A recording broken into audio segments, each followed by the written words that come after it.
Hi everyone, this is Keith Vlogs. If you're after base, thank you of Saudi Arabia and welcome back to my channel. Agad-agad gawa natin ito reaction video, ang Barda compilation because why not? So without further ado, let's start this reaction video. Go, go, go tayo. Pakinggan natin to itong dinibang ni Madam Barda United kasi kahapon ko pa to hinihintay eh. Kahapon ko pa talaga siya, yung tipong ninanamnam, pabalik-balik ako sa page niya kasi kung meron na siyang debunking, gagawa ko agad ang reaction video. Ay gusto ko din mapakinggan. Hindi ko muna siya pinakinggan, hindi ko siya na-check kung ang plano ko is kung papakinggan ko siya, kailangan nakaharap ako sa camera at makikita ninyo yung reaction ko. Katulad ng nakaraan, hindi ako talaga pumayag kay Barda United na napahiya kami daw. No, hindi kami talaga napahiya. Saan banda? Wow, just na para bang akala mo talaga, di ba? So without further ado, let's start this reaction video. Sa inyo na idedebunk ko yung itong nangyari noong Ano Christmas yan? holiday. Kasi nga, ang daming pinapakalat nung isa, kaya kailangan medyo sagutin natin. Sinong isa yun, pwede ma'am? hindi. Alam nyo na Una, yan. pinakalat niya na know. mag-Australia ang pamilyang likaw ko at magpapasko daw sa Australia with A. But it turned out nga, sa Balisin pala. At meron ding confusion doon, pero hindi ko na ungkatin. Wait lang, pero in-explain niya ba for today's video ang pagtakli niya? Kasi siya yung pinamuna niya yung David Licao ko, yung Licao ko family eh. Dapat kung magaling siya or kung matapang siya at kung hindi siya napahiya at para hindi siya mapahiya, in-explain niya kung bakit hindi natuloy sa Australia yung una yung pinakala. Total, inunahan niya din naman yung Licao ko family. Diba? After Diba? Balisin, doon din may nagkaroon ng confusion. Ang news naman na pinakalat ay lilipad daw ng Siargao mga likaw ko, mag-New Year's Eve doon with A.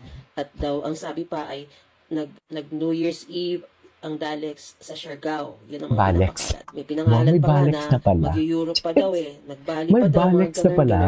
Ay, Diyos ko daw. Okay. Kaya hindi naman po pwede na hindi natin sasagutin. Pero ano ba talaga ang nangyari? Actually, medyo unti-unti, nagpo-post na rin ako, di ba, paunti-unti. But as we went along, parang nagkaroon tayo ng whole picture. And in this case, we have to do a chronology of events kasi that's the best way we can understand. Alala niyo, unang nag-post si Papa Jack na palabas na sila ng Balisin ng umaga ng December 27. At sumunod nga doon ay spotted si David noong December 28 sa Clark daw. But yun nga, na-notice ko, 22 hours yung timeline. So sabi ko kung 22 hours yan, ibig sabihin, nangyari yan, December 27. Ng hapon. Medyo alive po siya kasi nga po, ang damit ni David, nung paglabas niya ng Balisin ng December 27 ng umaga, ay parehong-pareho ng suot niya nung spotted siya sa Clark Airport. Na the same din po ang suot niya, naka-khaki pants and blue top and the same hat. At di ba nga po, nag-post din si James na nasa NAIA Terminal 3 siya. At yun nga, we found out that he was bound for Bicol together with the whole Licauco family. At ito na nga, lumabas na nga itong picture na to, na dinelete na nga ni Joel Torre kasi syempre nagkaroon ng backlash kasi nabash lang si David. So this was December 28. At yun na nga po, na-confuse to nung lumabas itong post ni Michael Reyusora. Isa siyang taga Siargao na fan din siya ni David actually. And we're trying to do this to be fair to him also. Kasi when he posted this, dun sa Comsec, parang nabanggit niya na he saw David and he was with his family. So yung famous Ivy Dalisay, parang basher pala yung Ivy Dalisay. Parang notified nga, inusisa siya ni Ivy Dalisay. Sabi niya, when was this? Sabi inusisa December talaga siya.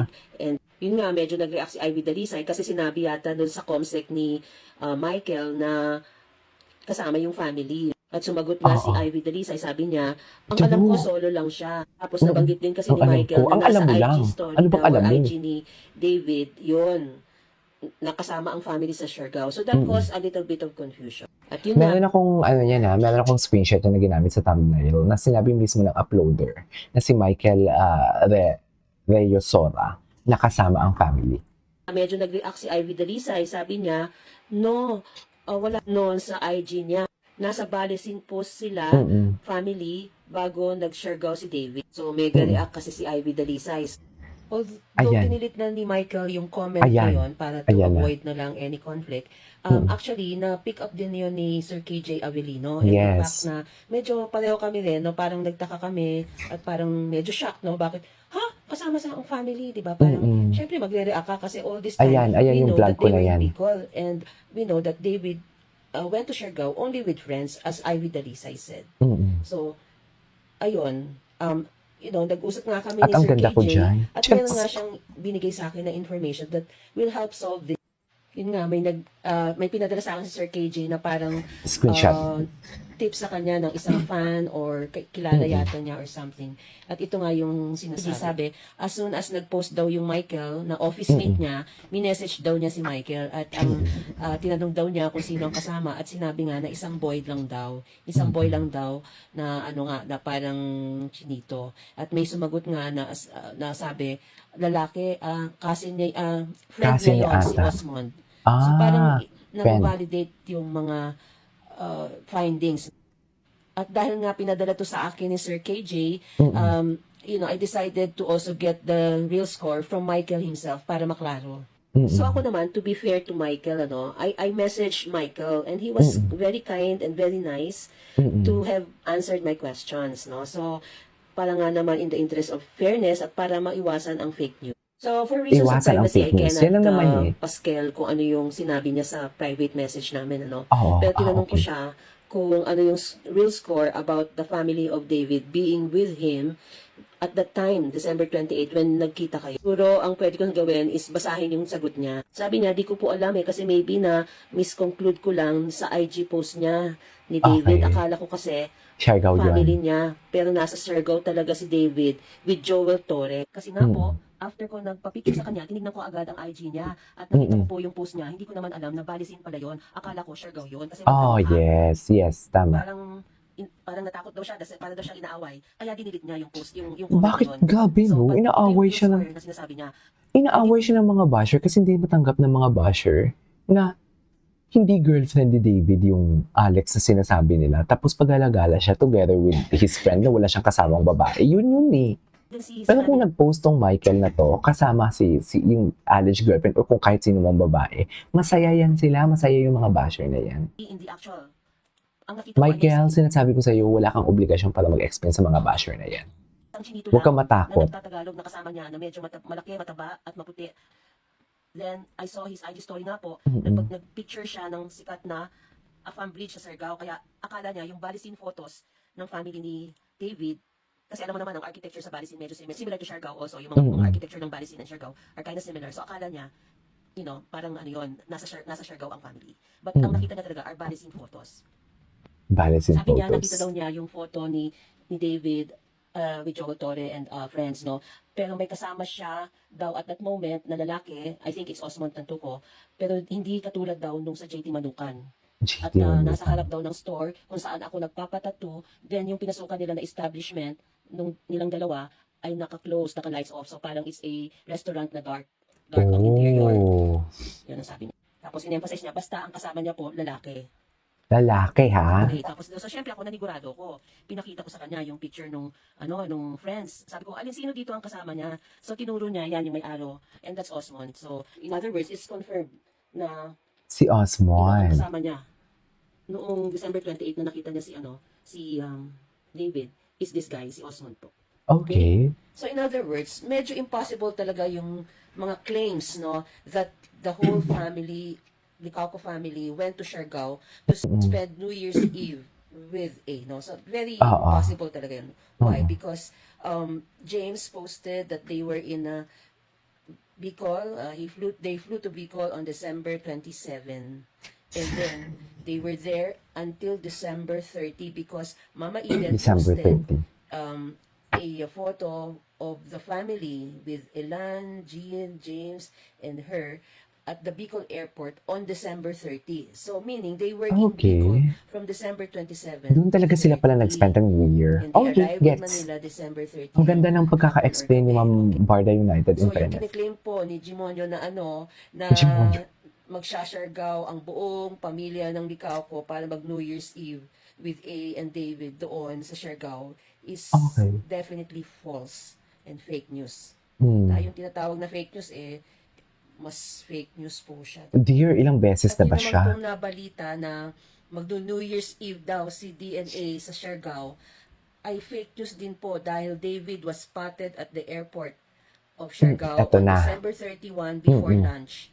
Dahil medyo lunchtime yung kanyang flight. Ito na siya. At nakasabay niya nga dito yung si Kidlat.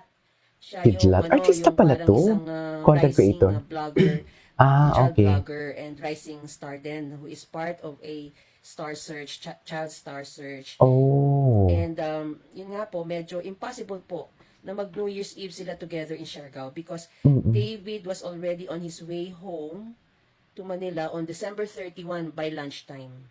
Okay. At ang nakausap ko po dyan ay yung tatay mismo ni Kidlat. Ay, di mo kaya chat kami. connections. And Di mo he kaya ang said, connections si nakasabay Madam. nila si David sa Atake. aeroplano on December 31 at kaya lang niya pinost Atake ito ang connections noong ni January Madam. 1 ay dahil napaka-busy nila for the New Year's Eve at na-post niya na lang ito kinabukasan. Kaya siguro nagkaroon ng confusion yung ibang content creators na January 1 siya umuwi.